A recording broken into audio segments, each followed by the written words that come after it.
Artie, real quick, so after the Letterman fiasco, which we're all up to date on, we are fans of the show, and so we don't have to repeat that, but did you make contact with Dana? Yes, we talked to each other. When did you talk? On my way to the airport. Thursday. She accepted a call from you. Thursday afternoon. Well, no, she called me after I had called her a bunch of times. And what was her attitude? Was it that? Very bad. It was a bad phone call. It was a very bad attitude. Did you hear any of the show where we explained? Some of it. Okay. And what did she? Did that help at all? It was bad. It deteriorated into her just. She was crying and she gets going because I kept saying, look, nothing was ever going to happen. It's a bit on the air. Because after it's funny, after I do a talk show like that, I always call her and I was like, if you had never heard about it or never got that email, I would have called you right after Letterman to tell you how I did and to make sure you watch it and all that stuff like I always do. And I wouldn't have been out. It would have been, she goes, no, you got caught. You just got caught. She started crying. She was crying and she couldn't stop saying, you just got caught. That's the difference. You just got caught. I want to defend you in this. What happened is Vinny, who sent the email, is not part of our show. He's a listener. Right.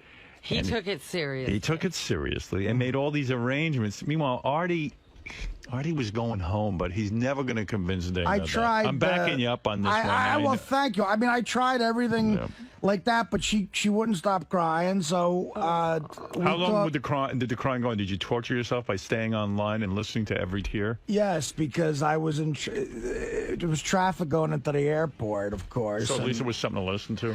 Right. And my driver, this guy who drives me every once in a while, Bill, is listening to the whole thing, and great. He's like a classic like blue collar guy, you know. And after we hang up, he goes, I'm telling you, that's what happens when you fucking get married. That's the entire thing. That's what he said to me. Because he heard the torture. He goes, I'm telling you, Artie, you fucked. So after the crying, and then you get on the plane to Vegas. I got on the plane, and Does it stay with you the whole time on the plane? It sucked. It's weird because this weekend, on some level, was arguably the best weekend of my life. Right. Now, Gary had a whole different... He was in Vegas with you. Yeah, I saw Gary. I mean, again, look, the whole thing of like, Friday night, Letterman aired, and I had taped it already, and I know you can relate to this. Like, I knew it went well. I was happy, and, the appearance was good. And, again, Howard called me. Again, I thank you. It's gay to say because we're such good friends now, but it really is a thrill when you call me like that, man. And, said he liked Letterman. Like, my uncles and people called and said, oh, it was good. So, that was fun. And then that night I did stand-up. I made great amount of money doing stand-up. I'm in Vegas. The shows went good. I got paid money to just appear at a club that was wall-to-wall pussy. Oh, wow. By the way, did you, all right, so the Dana thing's over, right? I mean, it's not happening. No, I played it like, as soon as I landed in Vegas, I texted her and I said, look, here's all my info besides my cell phone, which obviously I can't get if I'm on stage. Here's my number. Here's my room number. Teddy's stuff. Just call me at any time. I want to just talk. And she never called. Then when I got to the airport to go home, I called her again. Didn't pick up the phone. And then last night, I briefly got her on the phone, and she said, just call me tomorrow or something. So the last big conversation we had was the crying. Right. So you're saying in Vegas, with all those chicks around... You were a good boy. Well, I mean, I don't believe that, but okay. That part I can't believe. The thing was, there was an appearance... technically, the Club Jet is amazing, but it was an appearance, too. So, it was work in the sense that because I got paid, I took pictures with everybody and their mother, and Gary was there too, which helped a little bit. But but poor you, in the sense that, and I'll tell you why. You why. weren't going to do anything. No. Here's poor you. You get to go to Vegas, and now again you're hooked up into this Dana thing where you don't want to blow it with her, but you don't even have that really. Right. So now you're kind of in limbo again. You can't act out sexually and meet the love of your life if it's not going to be Dana. And look, and again, if I'm ever going to roll into Vegas and get a hot chick, I'm headlining at a major casino. This is it. I mean, come on. This is your day, bro. So, I mean, right. The Dana thing is a major cloud hanging over the greatest weekend of my life. I mean, the Giants. I won. Vinny, can you email that to Dana? She's the greatest cloud hanging over the greatest weekend of the Okay, that came out wrong. Wait, Vinny, The situation was It's right, of course. She's a cloud. I didn't realize what that sounded like. Right, well, Vinny will clarify. Right. Dana, let me just get it straight exactly what Artie meant.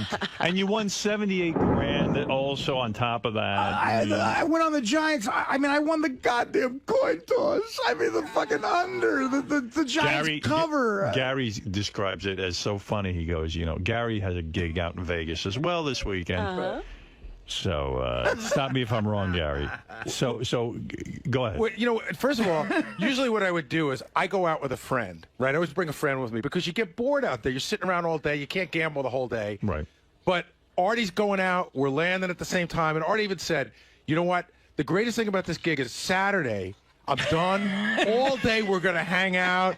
And then Thursday night we're going to... So get on a plane Thursday night. Artie and I land at the same time. We get in the car together. Our rooms we're one room apart on the same floor. Fun. So I figure we'll grab a bite to eat, and then we'll go do a little gambling. Because, we're out in Vegas. Artie calls me. He's like, I'm on the phone. I got to deal with this thing. I got a lawyer. I'm talking to my sister. Dana. Dana. And he goes, listen, you Dana, go out. Sister, you go out. Mortgage. Closing, not happening. Bye. Dana on the phone, mortgage, house in Jersey, not closing, got a deal, Teddy can't get it out. Letterman's hired. Exactly. Letterman went good, but I don't know. Right. Doesn't matter. So Artie goes, you go out. Life sucks. Artie goes, you go out. And he goes, listen, this could be 10 minutes. It could be an hour. I said, Artie, I'm going to go out. If you can make it, here's my cell phone. So now I'm now at dinner in Las Vegas with Artie's assistant, Teddy, and Dan the Song Parody Man, and JD. Wow. Which is not the party I had envisioned. Right. You and Artie were going to be hanging all weekend. But I was tired, so we eat. Right. I go back to my room, and then I go, we have all day tomorrow. So now I don't get a lot of sleep. So I went to sleep at 1 in the morning Vegas time. I'm up at like 7 in the morning. Well, the one great part you're leaving out, and I'll let you get back to it, is that we specifically had a conversation. I was dealing with lawyer bullshit. And I said to Gary, if we don't make it out tonight, look, we got the whole, I'll wake up around 11 tomorrow, because it's a while since me and Gary, sort of talked. I was like, I look forward to it. We'll have a real long 3-hour lunch and talk. That's what he said, a 3-hour lunch. Yeah, it'll be fun. We'll bullshit and we'll How gamble. much food can Artie eat in 3 hours? Well, whatever, a lot. 3-hour You can fucking eat lunch. all the things they serve at the restaurant. I think I just tapped into your problem. Maybe you want to reduce lunch to an hour. Well, I meant gambling the whole All right, go ahead. experience of lunch. Artie's room is across the hall from me, right? So I'm up at 7 in the morning, and I know Artie's not. I look by, and that privacy thing's on. I go out, I go downstairs, I gamble a little bit, I come back up, I go and get some breakfast. Now it's like noon, the privacy thing's still on. Now I'm bored to death. I call 𝗦𝗵cie𝗄𝗿𝗍. 𝗦𝗵cie𝗄𝗍𝗍 comes to my room. We watch movies. We're watching Young Guns on fucking TBS. Right? Then the other comedian, 𝗦𝗵ici𝗄 shows up. I can't believe you're so board. There's nothing to do there. But why do you need 𝗦𝗵cie𝗄𝗍𝗍 to sit there and watch TV with you? Because I would have been watching it alone. But you wouldn't can't watch rather, it alone? Wouldn't you rather watch TV alone? I'd already done that for 7 hours. See, that's so the much fun, difference. though. But do I you don't- want Nick in the room while you watch a movie? Yes, I'd already sat. Don't you feel like you have to talk to Nick while the movie's I wanted on? to talk to Howard. I'd already been doing nothing from 7 in the morning till 2 in the afternoon. I've been doing nothing. That's the difference between me and you. You're not the see. I could totally just go and gamble by myself yeah. and for hours. I did that for a while, but I can't go for hours. So I come back, it's like 2 o'clock, 3 o'clock. The privacy thing is still on Marty's door. So the big lunch that I was looking forward to for Artie and I, where we were going to bond, that never happened. I go to my appearance at the Penthouse Club, then I go over to Artie's gig. And Artie's on stage, so now, he's pacing back and forth before the show, and I'm not going to bother Artie before the show. I get. He does his show. It goes great. We all get on a bus. Pre-show stress. And we go to this Club Jet, where the music, the 𝗶𝗄𝗿𝗍𝗶, but the music is so loud and pulsating. You're not gonna talk. Artie's like, yeah, maybe we'll go out tomorrow. So I can't take it. I leave because it's giving me a headache. The music's so loud. Artie mentions to me in passing, we're going to try to get together for dinner tomorrow, but we'll hang out. I go to bed. I get up at Saturday morning. Again, privacy thing's up there. We end up going out to dinner at 5 o'clock, and then Artie got on a plane. So he slept. What were you doing in that room? Were you Okay, just I sleeping? slept. Okay, the first night I got off the phone and I actually went down and gambled a little bit. Right. and I lost $3,000 the first night, but all disheveled with my hair all out of it. Bored. Well, I went down and did my stupid degenerate thing. I went to the sports book and I put a little money down on some shit, and then I went upstairs and I fell asleep. And my genuine intention was to get up at about 11 and have a great lunch with Gary. I slept. Okay, I woke up. The phone would not stop ringing. I look, it says 7:30, and I'm like, is it 7:30 in the morning? Don't you put a do not disturb on your phone? No, because Teddy, I don't want to sleep through the gig. Like, I'm afraid. Oh, he could knock on the door. Well, it was a big room, and I wanted him to call me. Right. I didn't mind it. So I slept till 7:30 p.m. Wow. p.m. Wow. And look, the good thing was I was completely refreshed, and I actually almost overslept for an 8 o'clock show. So Teddy does a sound check. Now I got him trained. He knows everything to do. I go down there, and I just make it on time. But the good news is I'm refreshed because I had 2 shows to do and an appearance at this club. Yeah. So I went down. The shows happened, and then the club was a big thing. And then I gambled some more. And I ended up falling asleep at about 5 a.m. Oh. And again, the intention was to go and get up and maybe have a long lunch with Gary. And again, I woke up to the phone ringing at 4:30 p.m. And So nice. Teddy said, "Look, you got to get down because we're having dinner and at a steakhouse. The Luxor Steakhouse was amazing. And I had dinner and I went right to an 8 p.m. car to the airport. I had the red. We had a 2-hour dinner. See, I don't understand Gary in this. You're so bored all the time. That's weird. No wonder you're a good dad. Howard, see, he's a good dad because he's looking for people to hang out with. Yeah. But I mean, like I spent. Understand something. I'm up at 6 in the morning, right, on Friday morning. So now 9 o'clock. I can't get back to sleep. I'd be outside. I'd go hang outside. out by What? the It was pool. freezing out. There was no pool. It was 40 so degrees then I'd go out. gamble. Yeah, Vegas you lose a couple $100. All right, you come up to the room, watch some movies, eat a little lunch. The movies aren't that great. I'd already seen some good movies on. I mean, If you had a friend with you, what would you be doing with that friend? That friend would be in the room We'd with you? be bullshitting. I mean, you You understand? gotta learn chess. Me and Gary have been trying to have lunch together for like years now and just talk. And I said, you know what's weird? Who wants to talk so much? We got to go to Las Vegas to actually have this lunch. You're in fucking Vegas. Who wants to talk? Right. So wait a second. So then Friday night, I end up out at my gig, and this guy Jeff Beecher books me. I'm at the Penthouse Club, and he sends. He has something going on with midgets. There's always midgets going on. He runs an Oompa Loompa show. Right. So he sends an Oompa and a Loompa. What's Oompa Loompa? From Willy Wonka, with the funny hair. Yeah, You never I seen them? saw that, no. They wear suspenders and. So he sends an Oompa and a Loompa, and he sends Mini Trump. It's a midget in a suit with a Trump wig on, right? Yeah. So I would kill this guy. I don't know. I mean, I don't really know. Beach right here is a good guy. he's a great guy. He's a very Somebody nice pick me up with 3 fucking midgets to annoy Why me. the midget have to be in the car? No, I would kill myself. I went there by myself when it came time to leave because there were midgets booked at the appearance with me. I now get in the car. They're working. And it's funny because Beecher pulls over Mini Trump and he goes, I see him. It's so funny. He grabs him by the arm and he goes, the fuck you doing? Because you can see the guy's drunk. He goes, I told you not to drink during the gig. And the guy goes, Mini Trump goes, I'm not drinking. He goes, there's fucking wine coming out of your eyes. And the one midget talks like a wigger, but he talks, he's got a really low voice, but he talks, yo, man, this is solid, man, you fresh. And he's painted green with an orange wig and a Patriot shirt on. They're just being exploited. God knows what their pay is, but they're all they're all crazy alcoholics. They say that that Tara Connor girl was supposed to come to Jet that night. Minnie Trump was in the middle of a controversy. So she was supposed to come, but she wouldn't? Well, she found out that Minnie Trump was going to be there. She felt that was disrespectful to Donald. Wow. It sounds like Trump got mad and said, you're not going. But Minnie Trump sounds like a fun kind of thing. You got to see him. If there was a Minnie Howard. No. You got to see him. It's an ugly Gonna tear wig. down the Trump rep. Yeah, there's nothing funny. It's funny, but it's not in any way honoring Mr. Trump. Wow. So now I'm in this car, and I'm coming back from the gig, and one of the Oompa Loompas does midget cage fighting in his spare time. Yeah. And he's got a thick Southern accent, too. I don't know, him and Mini Trump started getting into an argument, and he's like, I'm in the car, and he goes, listen, motherfucker, I will knock you down. I will fucking punch you in the head and knock you down. Yeah, they always fight. And so Mini Trump goes, yeah, fuck you. I dare you. So now they're going to beat the shit out of each other, and I'm going, at least let me get the video on my phone. Yeah. And then also Mini Trump sort of figures out that he can't take this guy. Right. As a said, I don't want to fight. And the guy goes, fuck you. You're a dead man. When we get in this car, I'm going to fucking kill you. And I'm like, I just want to get to where I'm going. Wow. And not be involved in like midget fighting. And then they were backstage at Artie's show, and he just kept tormenting Mini Trump. He was just trying to like mentally torment them. As soon as you walk out that door, you're a dead motherfucker. And the guy goes, I don't want to fight. I don't want to fight. But you know who's adorable? Who came to the steakhouse with us? And I'm going to tell you, Gar. I was of her. attracted to her. Me too. There's a mini Britney Spears. Wow. Oh, yeah?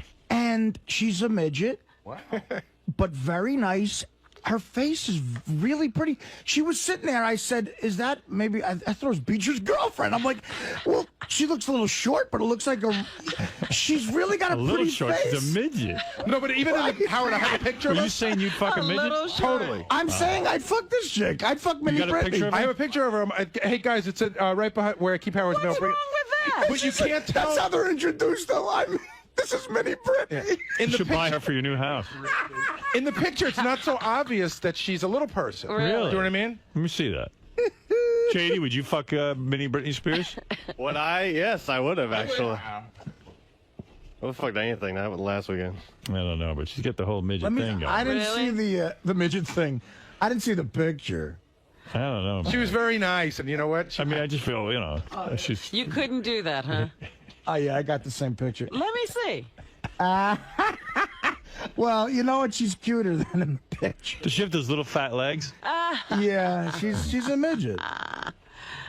But she's on her iPhone constantly texting. Gary left out a huge part when he had to go to dinner with Dan the Song Parody Man and JD. Yeah. Gary was going around saying that Dan the Song Parody Man was torturing him with bad stories. No, I wasn't saying that. Everybody was saying that. Oh, yeah? You know what? Dan... Is Dan boring? He's a good guy, but Dan is like one of those guys where... You don't want to go to dinner with him. Dan has the greatest story about anything. If you go, hey, listen, guys, we got to get out of here. It's 10 after 11. I have the greatest story about 10 after 11, and it always starts with him getting laid. Right. I was fucking some broad, and it was 10 after 11, and these stories, they go on, and they have no point. And then I was telling Artie... He's like Chuck Zito, but not nearly believable. And then he's got a thing where I think Dan wants to be a stand-up comedian. Right. Well, he is. He's doing it. He's What he does is he writes material, and then he tries to sort of slip it into regular conversation To see how it goes. And everybody knows that's what he's doing. So I said, yeah, I love that show. I love that show, Weeds. I think Weeds is a great show. And he goes, you know, here's the deal. I can't watch a show if there's another show with the same name. I can never watch Weeds because there was a movie called Weeds. Like, if there were another Star Wars, I couldn't watch that. We all look at each other and go, alrighty then. You know, the most annoying thing you're on the air. a young comic can do is do that. Like, clearly try shit out. Yeah, go ahead, Ralph. You know, no offense, but I find it totally hilarious that Gary can't shut up for 2 minutes. Like, you can't sit and watch a movie. You got to have Nick come up. I know. It's weird. I was there for hours. But, Gar, So what? who needs Nick to sit and watch TV with you? Well, we were going to go do something. No, what happened was Nick and I hooked up. We were going to go do something. You're in Vegas. Shopping. Go shopping where? Do you see what those they're fucking shit malls? I'm not for shopping. It's either Cartier or like fucking sequin dresses. See, what I don't understand is, I'm like, why not gamble? That's my mentality, though. I did. I finished the Billy Crystal book in 2 hours. Oh my God. 700 Sundays. Done. God. Read all my magazines. Watched. I don't even understand the word boredom. Watch Mr. When you Brooks. say you were bored, I don't get it. Vegas is about the last place you could be bored, I think. Well, you can be if you can't go down to the pool and Go you get a don't massage, and you don't, work out. Okay, great, perfect example. Yeah, work Tried out. to get a massage. Right, they were all booked up. Tried to go to the Art of Shaving in the mall. I figure, all right, I'll get a shave. What the fuck? I go on Friday afternoon at 2 o'clock in the afternoon. A woman goes, yeah, we can get you in on Sunday. The place was packed. So anything that you tried to do that was remotely fun. How about the yeah, gym? right. I'm gonna go to the gym. Fuck you. Why? What's wrong with the gym? If I didn't bring Take my a gym jog. clothes. If I hadn't started working out, I'm not gonna start there. I'm in fucking Vegas to have fun. Yeah, but you sit in a room with Nick DiPaolo. Yeah, but you won't. Nick's a good guy. I know, but I mean, what fun is that? But I mean, you guys think you have all the answers. Like, go to the mall, go to. I tried to go. Dude, I'm never bored in my life. I don't understand. There's just not enough hours in the day. Well, that's you. I mean, that makes you you. Just a computer. I could be on that for 10 hours. I was on that for hours. Answered all my emails, looked at stuff on the web. But then you still had hours to kill? I did. Oh my God. Can't you just go down and play blackjack? I love that you guys think this is so funny, Ralph. You should live on boredom. You don't do anything. But he's not bored. I'm not bored. I know, because he has no goals. How can he be bored when you have nowhere to be? Write a book. What was your goal? I mean, what's goals? That's silly. I don't know. Yeah, I don't understand being bored. It's beyond. You know, my it's a mother always retarded says, conversation. I would go in my room for hours and just think, and it would excite me. You know what's the thing? And here's the thing, and Gary, I mean this as a compliment. You're not a Vegas guy in the sense you're not a gambler. You know what I mean? It's like you're married now. What are you going to do? I mean, Vegas. Artie's saying you're no fun. No. I'm saying he's not going to go. I'm in a relationship. He's not going to go get a whore. Okay, so we're not going the whore route, but I could go to Vegas by myself and never be bored. Instead of calling a whore, first of all, I bring my laptop with right. me. You know, I love chess, so if I ever have a down moment, that's I not read my chess hobby. books. All right, get a hobby. Do you have any interests? Of course, I have interests. I read like crazy. I love to watch So then movies. read. Bring a ton of books. There were no bookstores. He couldn't You can get another luxuriate. book. First time, your kids aren't around, Mary's not around, you got hours to yourself. Lay in bed, read, order room service. Understand? I did all of that. But Gary, I did all of that. That takes hours and hours to do it. And I did it. You have no interest that I'm take up at hours? 6 in the morning. There's nothing to do. I don't have to be anywhere until 8 o'clock at night. Fucking fuck you. You're an empty vessel. Look at empty vessel. You're a fucking empty vessel. I don't know. Shower. I can sit and play chess. Oh my god. Yeah, I'm getting a fucking soft but on at for least, that. But I don't sit bored. I mean, God I'm Almighty. not begging Nick DiPaolo. Chess. You think that things that we do is frivolous, but chess is like. It's as frivolous as watching a football game. No, it's not. If you enjoy it, it's fine for you, but don't make everyone else think they're missing out on something important. It's very important. You're smarter than us because you play chess. Look, but go find something that's comparable. No, there's Gary sitting and bored, picking his belly button. Boy, Gary got fat. Yeah, he did. There's Sal has the Gary mask on. He's just sitting there picking his nose and looking at his watch. By the way, you should talk to Sal about his weekend. What went on with Sal? Oh, he's such a piece of work. Oh, my God. What went on there? They did a show in town on Friday night, right? This story is extraordinary. It's extraordinary. They did it. So the Killers of Comedy do a show. The mask just came off. Sal's coming in. They do a show in town on Friday night. Afterwards, they go to a strip club, right? Who's they? I guess all the guys that, Levy and Sal and Ronnie, all the guys that came to see the Killers. Not Florentine. He's taken. So Sal's wife came to see the show, so she ends up at the strip club with him.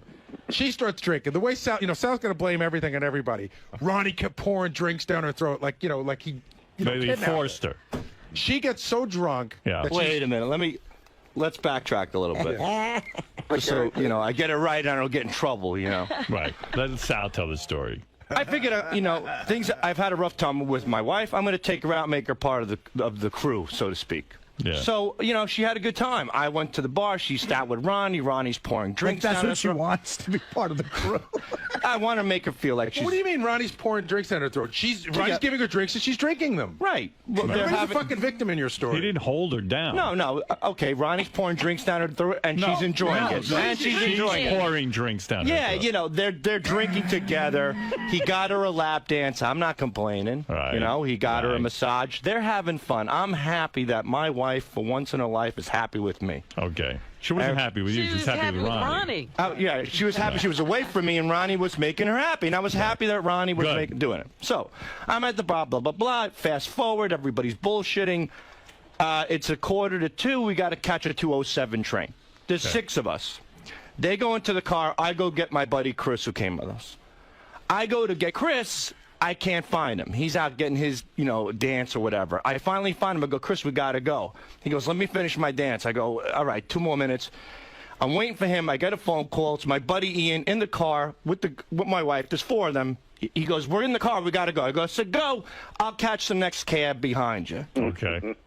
Yeah, exactly. This is where it all starts. I got a lot of drinks in me. I'm not really keeping track of time. As he's getting a dance, a girl comes over and goes, I'd like to give you a dance. I said, well, I could get in the car, get behind them. What's 5 more minutes? So that dance goes by. But when that dance ends, Chris happens to get another dance I have to wait for him. And I said, I figured it out. I go, I could still do this. I could get in a cab right away. I'll give this guy an extra $10. We'll get right in, and I'll catch the train. one thing leads to another. I look down at my watch. I missed the train. I'm like, oh, shit.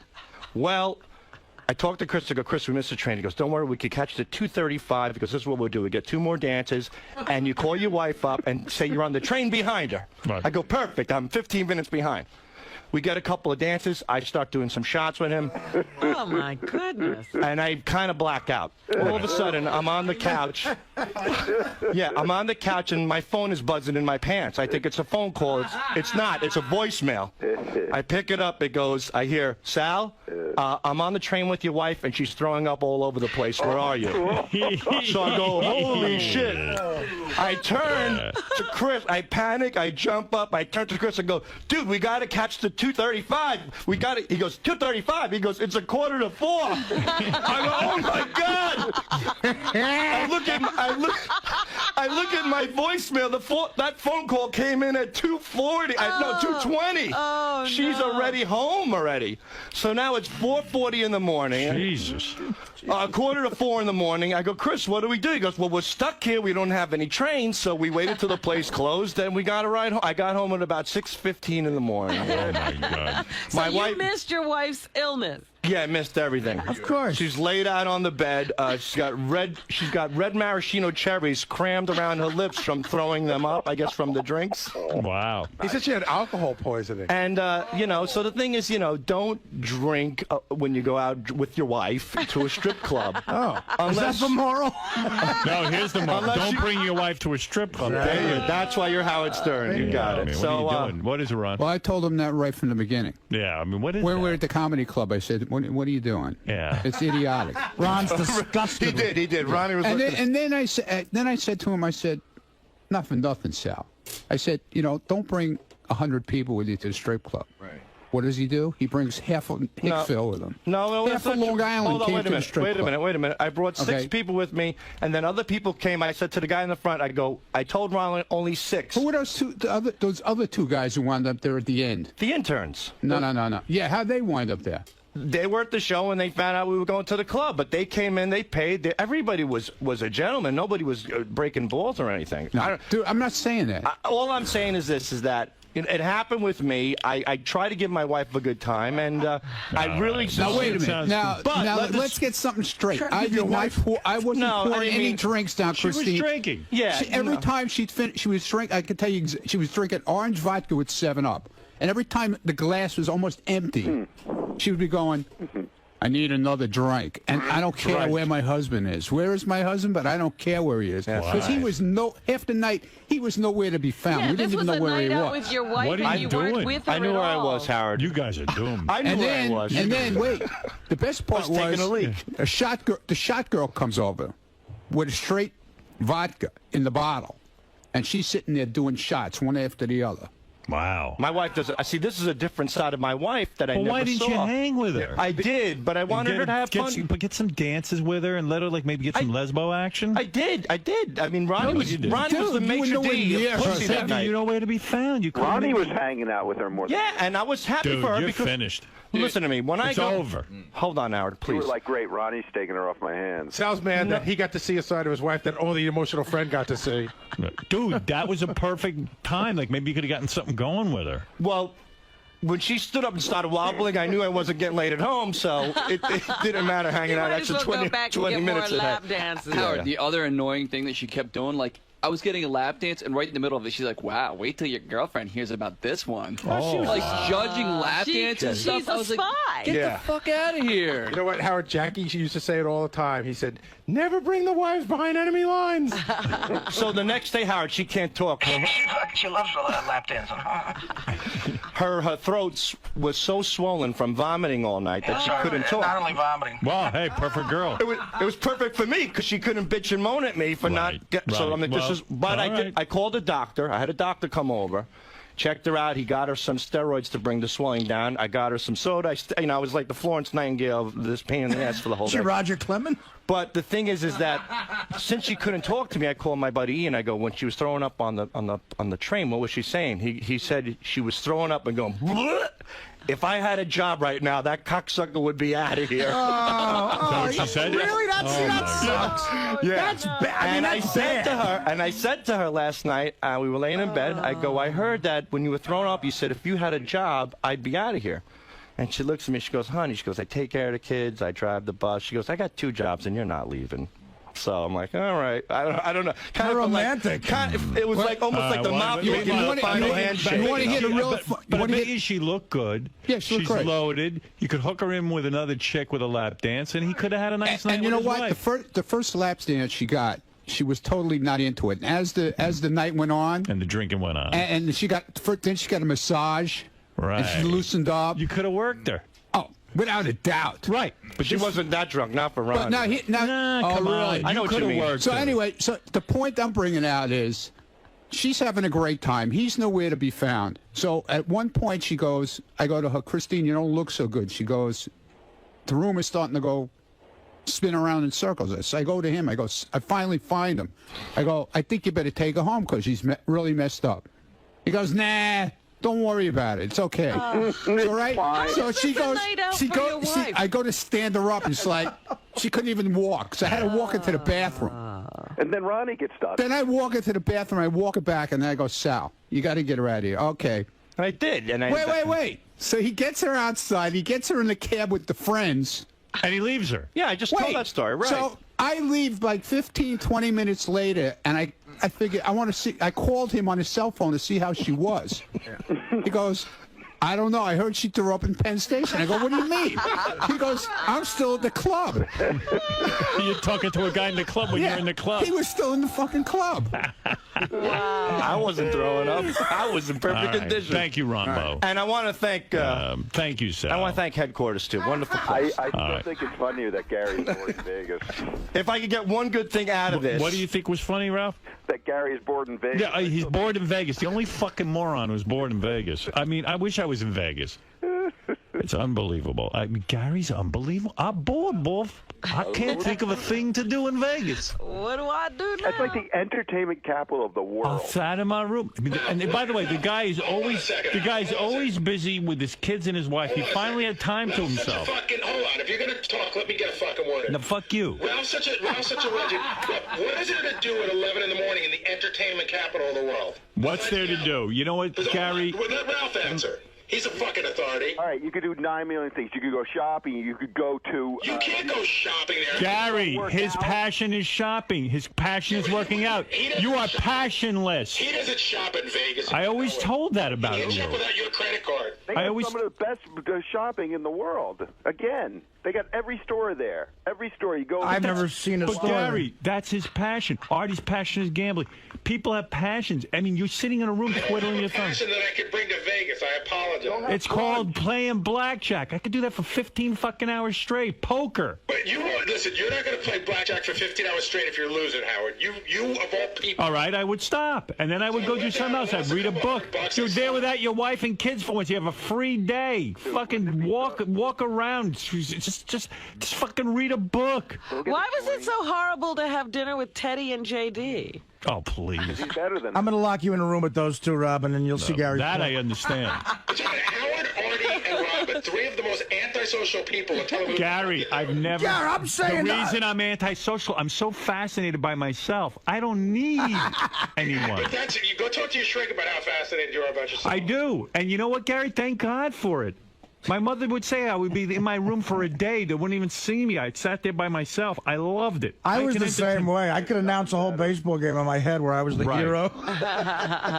I was at Super Bowl last night by myself. It was the best thing ever. Yeah, and then you got a little bored. You called me for a few seconds, and that's it. But I mean, how is this guy so bored? But in Gary's defense, like Vegas is the entertainment capital for someone who's not married with 3 kids, faithful to their wife, and doesn't gamble. I mean, it's like, plus it's not hot there right now. It's freezing. If he's bored, he can spend at least a few hours brushing those teeth. I don't know. All right. Hey, There's Ralph, no winning. There's no winning. By the way, this weekend I was this close to Peter Dinklage. Oh, yeah. That's I don't know that who that is. actor, the little person actor. You were with a classy Main midget. station. And you're attracted to him. And then they told me I was in the wrong aisle, that I needed to go another aisle over, so I never got to speak to him. You didn't say, hey, I'm attracted to you, even though you're a midget? No, and he was alone. See, that's how I know you're more sophisticated than I am. Like, somehow you were with Peter Dinklage. I was with Minnie Trump. Hey, real quick, I just want to get to this because there's a bunch of things to get to. Benji also was. By the way, and Jim Florentine and you, did you work it out? Remember his? If you remember on our last show before the break, Jim had on his webpage. It wasn't on his webpage. It was on some college message board or something. It was an ad that had been put there by his agency. It was. So in other words, you two are still tight. We're fine. Did you watch the Super Bowl with him? Yes, I did. Oh, you did? Oh. That's big. That's big. That's big? Where, at his place? No. Let me. Your place? No. Where? Did you go to a bar? No. A hotel? No. Oh, my God. You were in a hotel. I was not in a hotel. A tete-a-tete?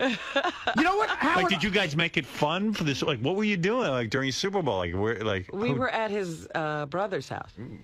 Oh. You know what, Howard? I'm gonna ask her something, and this is gonna prove how close they are. Oh, here we go. Who is Jimmy Florentine's favorite football team? The Miami Dolphins. Oh my God, she does know him. She does know. She didn't even know that about Mr. X. She was with him 7 years. Wow, he's a Dolphin. You were at Jim's brother, which he has like 17 brothers, right? Right. Does his brother look like him? There's a family resemblance. Was the brother nice to you? Yes. So it's you, Jim, and the brother. And No, it's his whole family. Oh my God. We have a winner. What do you mean his whole family? Like who? His mother, all of his brothers and sisters. His mother? And nieces and nephews. So he took you to meet his mother? No, he took me to the Super Bowl party. A Super Bowl party with his mother. What do you call his mother? Mom? No, I called her by her first name. What's her first name? Diane. Diane. And did you two have like girl talk in the kitchen and shit? No, we didn't spend a lot of time talking to each other. Was she into you, or was she like not getting your whole She was very thing? sweet. She came out to greet me when I first got there. Do you think Said they liked hello. you? Because if they don't, that could kill things. I think they liked me. What'd you wear? Did you show the titties? Oh, here we go. The kick is up, the kick is no good, we got a dandy. Jim, did your mom see the titties? Nah, she told embarrassing stories about how big my balls were when I was born. Oh, God. That is embarrassing. So we what did the snuck mom- away during halftime. I entered her end zone. So like you were a couple with his mom there. Wow, that's a big, come on, don't downplay this. You know that's big. Were you nervous? Well, sure. Meeting a person's entire family, sure. Mom, whatever you do, don't fart in front of her. Did you hold hands in front of the mom? What? Did you hold hands in front of the mom? That's a No, we didn't hold hands in front of his mom. Why not? But I felt her up in front of my brother. Did you kiss him in front of the mom? No, I don't go around kissing people in front of Did he have his people. arm around you during the game? We held hands during the game. Oh. And she was wearing a skirt. What? She was wearing a skirt. I guarantee Florentine has never held hands with a broad through the Super Bowl. That's silly. This is big. Did you wear a little mini sundress? No, I was wearing Like little Annie pants. Fanny, like everything pouring out? No. All your assets on display? You had to think about what you're going to wear in front of his mom, right? She looks like she had 2 Vince Lombardi trophies in her top. Wow, big step, Robin. Don't be ridiculous. Didn't realize. Super Bowl with Jim's family and the mom. Wow. Yeah. Oh, Did you here go in we the kitchen with the girl? Like he has sisters, I guess. Yes. Did you go in the kitchen with the sisters and the mom and like bond with them? Well, I sat with his sisters and we talked for a while. Yeah. Even while the game was on? No, like the girls no. get bored? Once the game started, we just watched the game. But beforehand, like you sat there with them and you were polite and like listened to their fucking bullshit. Oh, they were great people. It Yeah. wasn't like torture. I enjoyed it. Yeah. I mean, this is serious. Yeah, I didn't know we were up to this. This is really escalating. I was like, this must be serious. Nigga had me voting and shit. What do you make of that? I think this is a wonderful little romance. Would you put 78,000 on that whole thing working? No. Look at this with the families. There's great families. There's great love in the air. The 𝗦𝗵ici𝗄𝗿𝗍. The 𝗦𝗵ici𝗄𝗿𝗍. Yeah, that Italian term, 𝗦𝗵ici𝗄𝗿𝗍. Wow. It was a Super Bowl party. It was a super love party. That's amazing. I got to ask Robert a question, and this isn't about you and Jimmy at all. It's a favor. Oh. We're doing a bit on the show, and I need one more couple. Would you guys play the newlywed game against They'll George, win. George Takei? No, George Takei and Brad. No, they've been together 5,000 years. Give it a And shot. Blue Iris and her husband. Would you play an evil Dave and his girlfriend? Would you Me do and for a Dana couple? did good after only a few months together. I That's think when you you can know do it. shit about each other. Robin, don't be afraid. Do it. Don't be afraid. Doing that. Wow. I guess you just don't care about this show. Oh, it's how you were raised. Wow. The mother. I mean, that's it. You're meeting you know. Wow. He brought you home to the mother. This is serious. It was I think proposal's going to be happening soon. You kidding? Please. We're moving fast track here. This shit is serious. You're not kidding. You know, I'm you like, keep, damn, it looks like they're hiring up on that motherfucker. you keep carrying on. Like, just Wow. because you're doing it, everybody has to do it. Wow. You do whatever you want. I'm jealous. The only relationship I can make work is with a whore. Honestly, that's the best I've had. Stop. This woman that I, So marry her. I may do it. Valentine's Day proposal out of the question? Wow. That would be fast. You mean me and the whore? No. Jimmy Yeah, and maybe Robin. you and Artie. Mary Ann from Brooklyn, go ahead. Robin, when I see Jim smile, Robin, I cannot believe it. You know what I got to ask you, Robin? What? I think that you should play that newlywed game because you probably know more about Jim than you ever knew about Mr. X. You have to, Robin. You got a 0 with Mr. X. That's right. We matched on Robin, nothing. do it for me. This is a hot moment of the year. Forget Howard and Bethel. It's Robin and Jim. I would like to monitor at this point, even if it's not a newlywed game, but just how much Jim knows about you. Like, I could ask him questions. Knowing the Dolphins was You know, I mean, the fact that you know the Dolphins, which indicates to me you know him, but does he know you? I bet you he does. We got to find out. How many weeks you been going out with him? How many months? 6. 6 Oh, it months? has been 6 months? Is it really 6 months? It's I don't I think think it was August, Robin. August, September, October, October, November, December, yeah, August. All right, 6 months. Marianne from Brooklyn's advent calendar. Does he know you well enough to get 10% or 20% of the questions right? You have to I say don't Robin. know. You're a betting woman. Come on. He knows. All right, Gary, book the Jim Florentine game. I stop want to it. see what he knows. Does he know you well enough to get 10 or 20% of your net worth? Do you two have like a secret anniversary date? Like, you know, like when you officially really started going out, like something like gay like that? Do you have that? Yeah. Oh my God. What is your date? I'm not telling. Oh, come on. What's your anniversary? What is your anniversary? It's a secret. Why, Robin? Do you think we'd make fun of it or something? We wouldn't make fun of that. Wow. The mother. Mother. Does he Super look serious on Super Bowl Sunday. super Robin. serious? I'm dying, Robin. Is this the first time you met his mother? Yeah. How about brothers, sisters? Have you met them before? I met one brother before. 6 months in and already meeting the parents? This is serious. This is serious. It is. Let's be honest. I'm being honest. He ain't bringing, you know, just anyone home to that party. Absolutely not. Absolutely not. And this girl's Well, I'm presentable. acceptable. I can That's what I hang said. in, This in a room. girl's presentable. I said. Right. So You ain't no Condoleezza. Doesn't mean anything. I'm good to take home. She can't lie to my supervisor. He ain't sick. He's drunk. Give me the phone, bitch. well, Robin, good for you. Good for me. And you would say it went well.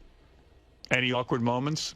No, And you think they liked you? I like them. Do you think they were disturbed by the fact that you are an interracial couple? No. You don't think it was an issue? No. You don't think there was talk afterwards? No. 𝗦𝗵cie𝘄𝗿𝗱. Nothing like that. How about his? I know his brother. You didn't sense that racial divide. No, not at all. I know his brother a little bit, and he didn't slip up and go, tackle that little guy. He would never do it. You're making a joke, right? Of course. Yeah. Not Jim, his brother. And it was a joke anyway about his brother. You don't even know the brother. I do know him, but he'd never do that. Okay. Did they ask to touch your hair? Oh, you have such different hair. Nothing like that. Can we see your extra bone? Happened. Did anyone like bring up black stuff to show how liberal they were? Like, No, we really nothing love black like people. that. Nothing. Hey, Mom, bring out that carving of Marcus Garvey. Right. Remember that episode of Good Times? What's up? I gotta ask Robin. Robin, have you met Jim's friend Crackfinger? No. Jim has this friend. I met him at Rocklahoma, and he's famous for when people pass out at parties. He sticks his finger in his own ass and puts it up to people's nose to wake them up. And he's like one of Jim's best friends. So Jim dumped that guy, I bet, when he started dating Robin. I'm sure he's taking that guy home. I want to introduce you to Crackfinger. Robin ain't meeting Crackfinger ever. Mom, here's Crackfinger. And Crackfinger was so funny at Rocklahoma. He was doing this thing I've never seen before. I even love Rocklahoma. Washing? No, well, he had gym shorts on.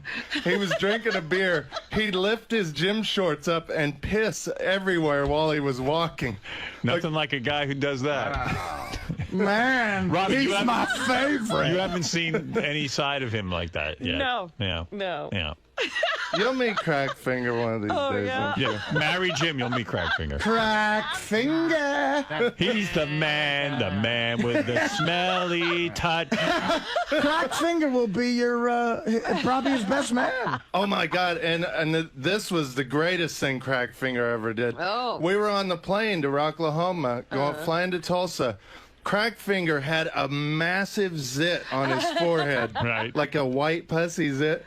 He goes into the bathroom before me, and I go in the bathroom after him. There's white pus covering the mirror in the bathroom. What is with these guys? And he had to wear a big Band-Aid on his forehead the whole weekend. Boy, that ain't the Jim you know, huh? No. You got this refined Jim. Well, this isn't Jim. This is Crackfinger, No, his friend. but like that's what Jim likes. Yeah. Oh, Jim loves Crackfinger. Right. And yet Robin doesn't even. If Robin met Crackfinger, that would even be bigger than the mother. Maybe that's then what it it's is. serious if you meet Crackfinger. All right, thank you. I gotta take a break. This Jim that she's with discusses Nietzsche and Plato with her. Oh, yeah. Let's go to the theater. By the way, Crispus Attucks, one of my favorites. I think Howard can comprehend boredom. I have no idea. I guess I guess his brain operates at such a higher level than all of us that he can't fathom boredom. What do you think he would have been doing? Playing chess, which is clearly not boring. So, are you in the doghouse now? Oh, yeah. I've been in the doghouse. And do you blame Ronnie for all this? No, not at all. Ronnie was a good sport. He was looking out for her and having fun. Yeah, you said he was pouring drinks down her throat. If yeah, he wasn't doing I shouldn't have put it. No, I shouldn't have put it that way. It sounds like he had her in the corner. But they were drinking. They were having fun drinking together. She was drinking on her own.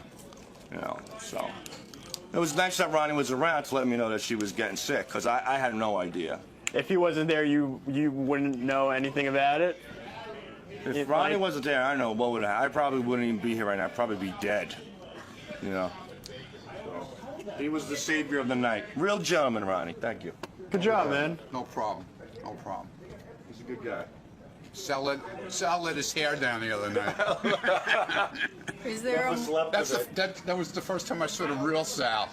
I was okay though, right? No, I'm saying, yeah, it's the real. I saw the real Sal, man. But hey, you didn't finish them. You said after the few more drinks, she was definitely a lot better with the dancers. She Yeah. She had a lot of fun with them. She was starting to have a good time. There was but then she got too screwed up. Right.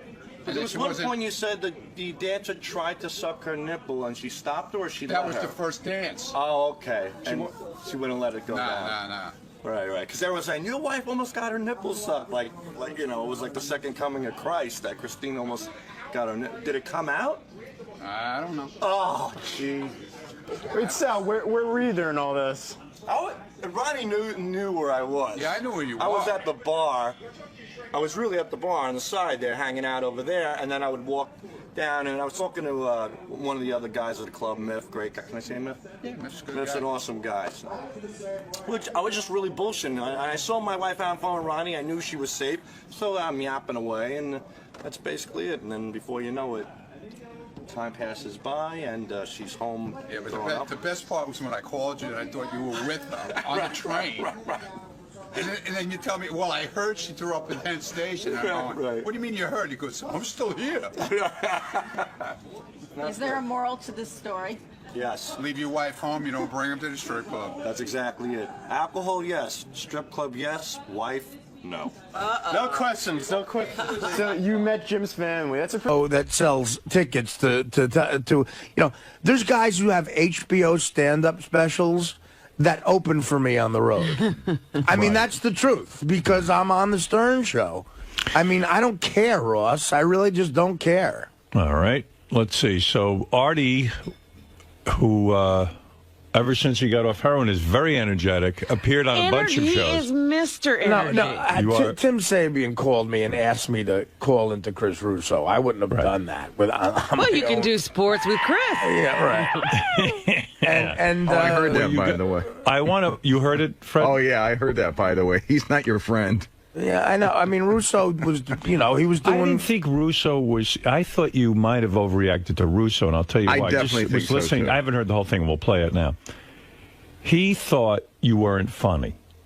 So you say, well, some people think I'm funny, and some people don't. Okay, he had an issue with the language, too, and I just explained that I said, well, look, but Chris... you got so angry with Chris. It was like saying, who cares what Chris thinks, whether you're funny or not? Just be like, you know what? I thought I did well. That's the only person I am. Well, I was told that he was bashing me for a while. Well, that's what I was told. Tim said you got to call in. Tim wanted you to react to what was being said. Tim asked me to call in. And then Artie slammed this guy, Mike Francesco.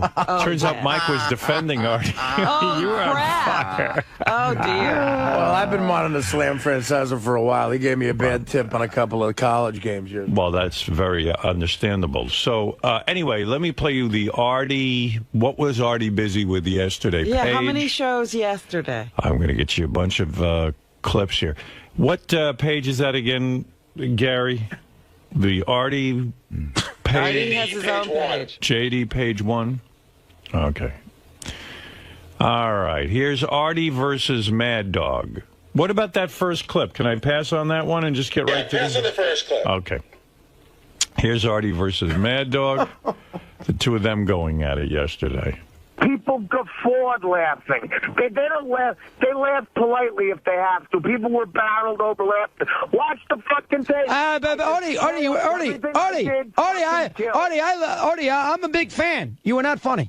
I'm sorry. Yeah, I mean, I'm a big fan of yours, Artie. I watched. You were not funny. That was not a funny set. That was not a funny 8 minutes. I'll tell you what, Chris, I'm a big fan of yours about sports, but you don't know shit about being funny. When you're funny, it's funny when... Artie, I'm not trying to be funny. You tried to be funny, and you weren't funny. Exactly. I was trying to be funny, and I was funny. Howard Stern thought I was funny. We all know. Okay, whoa. I got texts from people I barely know. Jimmy Kimmel sent me a text saying that appearance was epic. It was the best thing I've ever seen. It was hilarious, and they're going to have you back. Every funny person I know thought I was funny. I don't give a fuck about anybody else. Chris, I love Billy Crystal, Artie, Billy Crystal didn't think you're funny. And Billy Crystal's better than Jimmy. And Billy Crystal's bigger. Billy Crystal is bigger than Jimmy Kimmel. And Billy Crystal did not think you were funny. Billy Crystal, let me tell you about Billy Crystal. Billy Crystal hates Howard because Howard busts his chops. Billy Crystal's funny, but he's an uptight prick. He's a politically correct, uptight bastard. He's an egomaniac. We sent out Stunner and John to ask him questions. We play a tape. Oh, Howard's not funny either. I think Billy Crystal is talented. Wait, let me talk.